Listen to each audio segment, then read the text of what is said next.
تعرف شنو يقصد جمال؟ المدرب حيمشي مش اليوم مش غدوه، استمر معك وخش تدريبات، لكن كيف المفروض أسامة استمعنا للوضعيه، كيف المفروض التعامل مع هذه الوضعيه؟ التعامل مع هذه الوضعيه قولا واحدا بيتكوفيتش لازم يمشي فنيا، واعتقد الكل اجمع اليوم ان بيتكوفيتش عنده مشكله فنيه. شوف الجزائر مشكله كبيره، الجزائر بالنسبه لي انا على اقل تقدير. الجزائر عندها قدرات وعندها امكانيات، الجزائر عندها ارث في كره القدم ما نختلفوش فيه.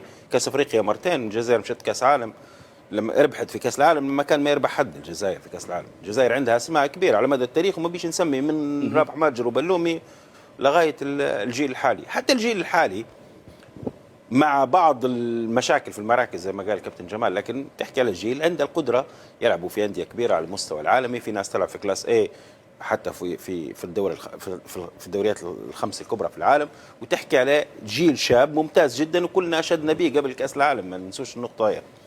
لكن مشكلتي مع الجزائر هي مشكله تسييريه بحته. الجزائر راهو 50 مليون شعب يتنفس كوره، عندها زي ما قلت لك ارث في الكوره، تعرف كويس كيف تربح، وبعدين عندها تقاليد في كره القدم الافريقيه والعربيه، وتعرف كويس كيف توصل للنهائيات.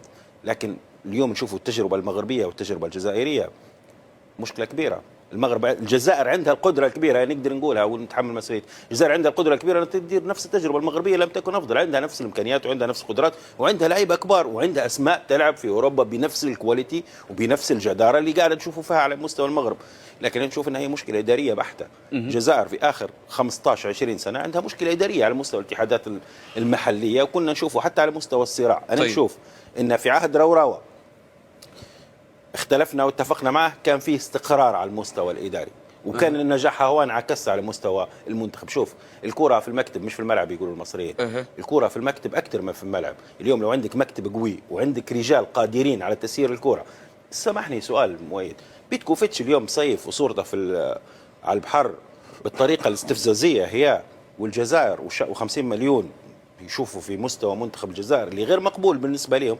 الجزائر عندها 4 5 اسماء راهو عالميين، مش على المستوى. صراحه فيها نوع كبير من الاستفزاز. انا ارى بان اقاله بيتكوفيتش هذا قرار ما فيش نقاش. ما تقوليش شرط جزائي وما تقوليش اللي غلط يتحمل مسؤوليته في اداره العقود اللي عندنا ما نقولوا عليها البارة على المستوى التاريخي على المستوى العربي. اكيد حتى مصر نعانت نفس المشكله، تونس، ليبيا. اعتقد ان هذه الظواهر غريبه عجيبه ليبيا عندنا فيها دكتوراه هي في الكره العربيه.